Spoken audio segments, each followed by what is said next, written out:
Welcome back. You're watching Sports on Primetime. Now, Bafana Bafana legend Delron Buckley has a new book out. It's called My Life.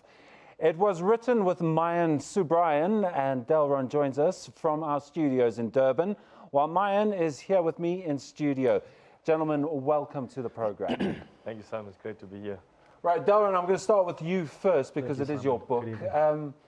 Was this a cathartic experience for you, getting it all out there from your playing days, and now let's see what happens?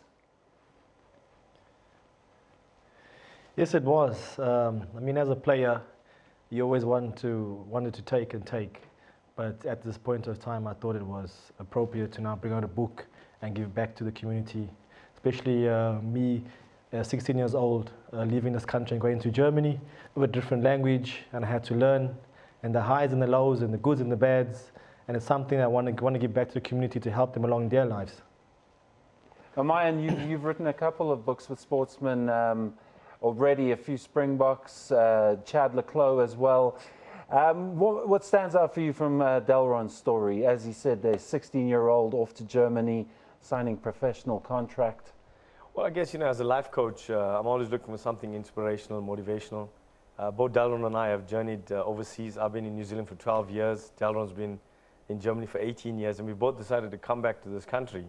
And, we want to instill and inspire people with the message of hope that, we've lived overseas, and we want to tell you that the grass is not always greener on the other side. And in Delron's book, one particular incident stands out when he goes over to Borussia Dortmund, big money signing, scores 20 goals for Bielefeld, goes to Dortmund, but doesn't turn it on.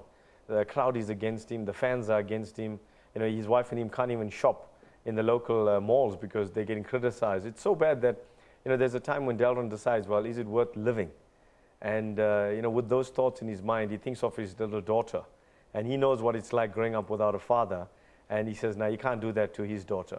Goes to Switzerland, and gets his mojo back, wins the Swiss Cup with Basel, finishes second in the league, comes back to Dortmund, and Rowan Fernandez, the former Bafana goalkeeper, relates this in the story where he says that he was playing for Bielefeld, Delron's former team, and Delron comes on as a sub in the 70th minute, and the announcer announces, Delron Buckley, today he turns 30. And it's just amazing because the whole stadium erupts with the happy birthday Delron Buckley. The same fans that booed him, the same fans that criticized him, sing that. And Rowan says, it's a game he would love to forget because as a goalkeeper, they lost the game 7-0.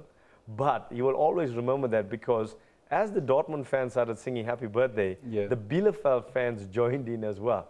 And amazing. So it's in a motivational moment where Delron relates in the book and he says, hey guys, don't give up. When life gets tough, look at me. Fans screaming at me, booing me, and now singing happy birthday. Well, I mean, Delron, what you did in your career and what a lot of your contemporaries as well did, going over to Europe and, starting at the bottom and really getting stuck in there. It's not happening so much these days with our current crop of players. What do you think the motivation is for that guys just don't want to go over and try and make a name for themselves somewhere else? Well, first of all, most of the players here in South Africa, they're in their comfortable zone because clubs like Sundowns and Pirates be giving the players big money contracts. So they're feeling comfortable here, which I think, they should explore and go overseas and try their chances in Europe. Because to play in Europe, you can't compare with money. It's one of the best feelings.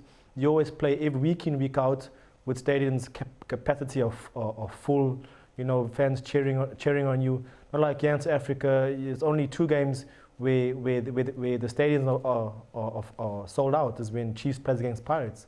And that's very sad for me as a footballer. As I said, it's not about the money.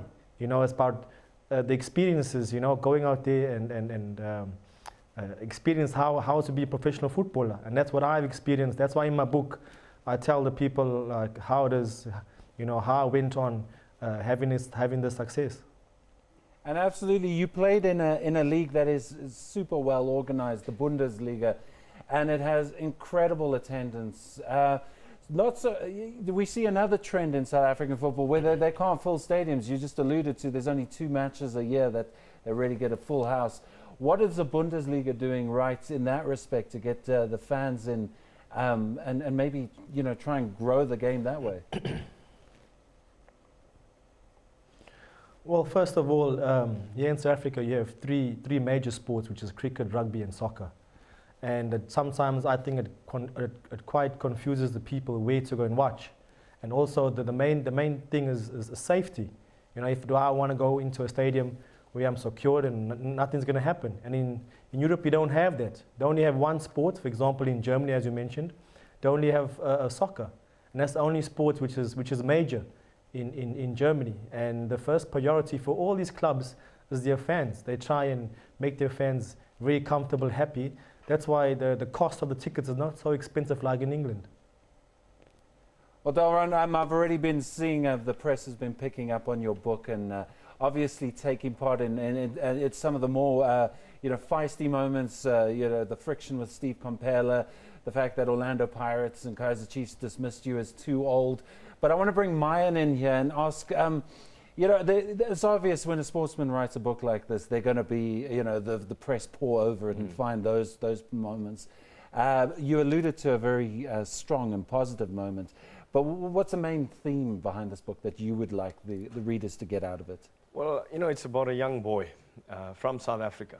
Coming back to South Africa, I've seen that, one of the biggest barriers to people succeeding is the blame game. They're always blaming the government, or they're blaming the school, they're blaming their teachers, their parents, their environment for why they're not achieving their goals. And here's a real life story. Here's a boy at 16 years of age, against the odds, goes to a country, leaves mom and, didn't even grow up with his dad. His dad basically, disowned him at birth, didn't have a father. And, that can be a huge detractment to succeeding. But Delron's gone out, he's achieved what a lot of us would only dream of achieving. So it's about understanding that, you set your own desires and your ambitions, and it's no excuses. And that's what, I think people will get out of the book, that Delron is a guy, similar to Chad Leclerc and all the great sportsmen of South Africa. They don't make excuses. And that's something that really causes people to not achieve their dreams. Well, Delron, what's next for you? You've written the book, you've had the playing career. I take it coaching is your next step.